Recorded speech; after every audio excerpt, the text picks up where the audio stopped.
আজকের গল্প ঝড়ের রাতে হাটের শেষ দোকানে। চরিত্রগুলো: রবি গ্রামের স্কুলমাস্টার, যুক্তিবাদী, কিন্তু ভেতরে কৌতূহলী। মিলন, রবির ছোটবেলার বন্ধু, চঞ্চল ও একটু নির্ভীক। হারান্দা, বৃদ্ধ সবজিওয়ালা, হাটের শেষ দোকানের মালিক। অচেনা লোক, রহস্যময় ক্রেতা, যাকে সবাই ভাবে মানুষ, কিন্তু সে বহু আগে এই হাটেই মারা গিয়েছিল।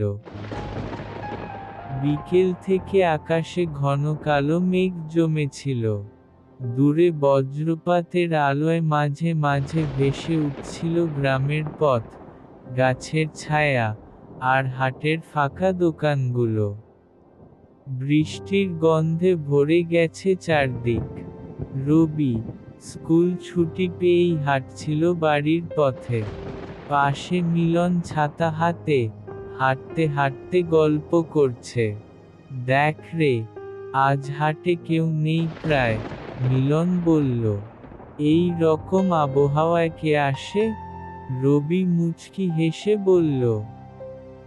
তবু হারান্দা থাকবে, ওর দোকান তো শেষ পর্যন্ত খোলা থাকে সব সময়। জনেই বড় বটগাছটার কাছে এল। গাছের নিচেই হারান্দার ছোট দোকান, তিনটে বাঁশের খুঁটি, একটা পুরনো ত্রিপল, আর একটা ম্লান কেরোসিন লণ্ঠন। চারদিকে ঝড়ের হাওয়ায় লণ্ঠনের আলো কাঁপছে। হারান্দা বসে আছেন মাটিতে, সামনে ঝুড়িতে লাউ, কুমড়ো, কাঁচা কলা, আর এক পাশে টমেটো। বৃষ্টির ফোঁটা ত্রিপলের ধার ঘেঁষে ঝরছে টুপটাপ শব্দে। রবি বলল, হারান্দা, আপনি এখনো দোকান বন্ধ করেননি? হারান্দা হাসল। এই দোকান তো আমার সংসার বাবু, যতক্ষণ আলো থাকে, ততক্ষণ দোকান খোলা রাখি। মিলন একটা কলা তুলে দেখল। সব পচে যাবে দাদা, এত ভিজে। হারান্দা চুপ করে রইলেন। হঠাৎ একটা বিদ্যুৎ চমকালো, তার সঙ্গে সঙ্গে দেখা গেল, একটা মানুষ দোকানের পাশে দাঁড়িয়ে আছে। ভিজে গামছা মাথায়, মুখে শান্ত হাসি, হাতে পুরনো ছাতা। রবি ও মিলন চমকে তাকালো। এতক্ষণ তো ওখানে কেউ ছিল না। লোকটা ধীরে বলল, 1 কেজি কাঁচা কলা দেবে? হারান্দা অবাক। এই ঝড়ে তুমি এলি কোথা থেকে বাবা? লোকটা হেসে বলল, দীর্ঘদিন পর এই হাটে এসেছি। রবি তখন লক্ষ্য করল, লোকটার পায়ে কোনো কাদা নেই, অথচ এই রাস্তায় হাঁটলে তো পা ডুবে যাবে কাদায়। তার কণ্ঠে এক অদ্ভুত ঠান্ডা সুর, যেন দূরের গুহা থেকে প্রতিধ্বনি আসছে। মিলন হেসে বলল, ভূত নাকি রে তুই? লোকটা মিলনের দিকে তাকালো। চোখ দুটো যেন এক মুহূর্তে বরফের মতো ঠান্ডা হয়ে গেল। সে শান্তভাবে বলল, ভূত বলে ভাবছ?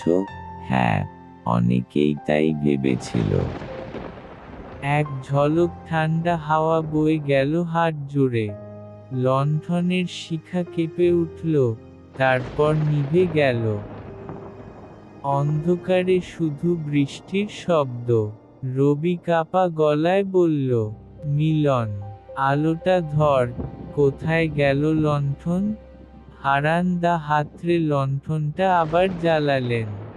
আলো ফিরে আসতেই দেখা গেল, সামনে কেউ নেই। শুধু ঝুড়ির পাশে রাখা আছে একটা পুরনো রূপার মুদ্রা, চকচকে, কিন্তু দেখতে অদ্ভুত। হারান্দা মুদ্রাটা তুলে নিয়ে চুপ করে তাকিয়ে রইলেন। তার মুখ ফ্যাকাশে হয়ে গেল। তিনি ধীরে বললেন, এই টাকাটা আমি চিনি, এই টাকা তো কালু মিয়ার। রবি অবাক। কালু মিয়াকে? হারান্দা গভীর নিঃশ্বাস নিলেন। 25 বছর আগে এই হাটেই কাজ করত। ঝড়ের রাতে বজ্রপাতে মারা যায়। তখনও কাঁচা কলা কিনছিল, ঠিক এই দোকান থেকেই। রবি ও মিলনের গায়ে কাটা দিল। বাইরে তখনও ঝড়, কিন্তু বাতাসে যেন কারো উপস্থিতি। দূরে আবার একবার বিজলি চমকালো। আর দেখা গেল, বটগাছটার গুড়ির পাশে কেউ দাঁড়িয়ে আছে। ভিজে গামছা, শান্ত মুখ, আর ঠোঁটে সেই একই হাসি। হারান্দা কাপা গলায় বলল, ওকে দেখো না বাবা, ও এখনো প্রতি ঝড়ের রাতে আসে। মিলন চেঁচিয়ে উঠল, এটা সম্ভব না, ভূত বলে কিছু নেই। কথা শেষ হতে না হতেই বজ্রপাতের আলোয় দেখা গেল, লোকটা হাটের মাঝখানে দাঁড়িয়ে আছে, আর তার চোখে জ্বলছে অদ্ভুত নীল আলো। বৃষ্টি যেন এক মুহূর্তের জন্য থেমে গেল। সে ধীরে ধীরে বলল, আমার টাকা ফেরত পাইনি, হারান্দা। হারান্দা কাপা হাতে মুদ্রাটা মাটিতে রাখলেন। নাও বাবা, এটা তোমারই। লোকটা মুদ্রাটা তুলে মুখের কাছে আনল, আর মুহূর্তের মধ্যে মিলিয়ে গেল বাতাসে।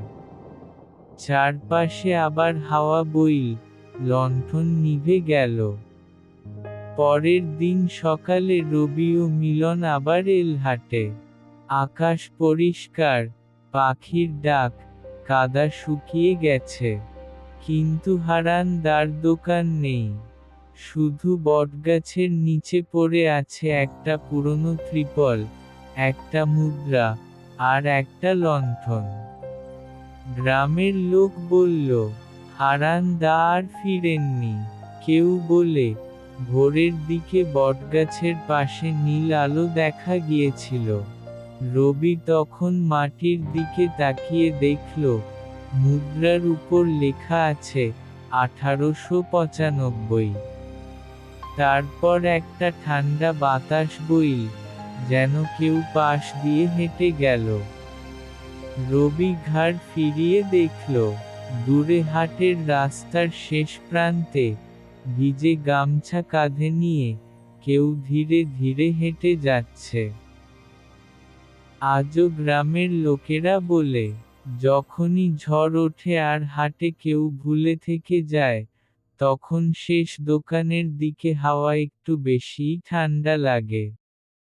কে জানে, কালু মিয়া হয়তো এখনো কাঁচা কলা কিনতে আসে।